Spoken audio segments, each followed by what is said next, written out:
Institusi polisi di bawah kepemimpinan Jenderal Listio Sigit Prabowo kembali tercoreng. Kali ini karena pengemudi Mercedes-Benz maut berinisial MM 19 tahun. Remaja yang juga anak petinggi polisi itu diduga mengemudi mobil Mercy maut dalam kondisi mabuk saat kecelakaan terjadi.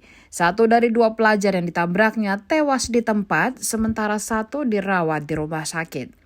Diketahui kecelakaan terjadi pada Jalan Taman Marga Satwa Pasar Minggu, Jakarta Selatan pada Minggu 13 Maret 2023 lalu, sekitar pukul 2 waktu Indonesia Barat. Insiden itu terjadi antara mobil Mercy yang dikemudikan MM menabrak motor yang dikendarai oleh pelajar berinisial MSA. Akibat insiden itu MSA meninggal dunia di tempat. Soal dugaan pelaku mabuk diungkap oleh kakak korban berinisial N pada Minggu 2 April 2023. Menurut N, hal itu diungkap berdasarkan penuturan saksi mata, yakni seorang pengemudi ojek online. Saksi menyebut wajah MM seperti orang mabuk, terlihat dari matanya.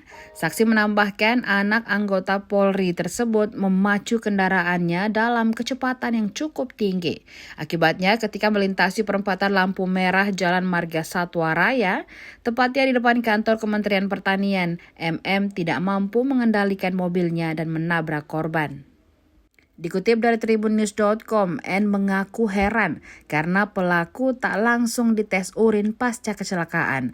Terbaru polisi membenarkan MM merupakan anak anggota polisi, namun kepolisian menyebut mengerjakan kasus ini secara adil tanpa melihat status tersebut. Informasi yang dihimpun Tribun Timur sebelumnya bahwa pelaku sempat ingin kabur usai menabrak di TKP. Namun hal itu berhasil dicegat oleh saksi mata, yakni seorang driver ojol.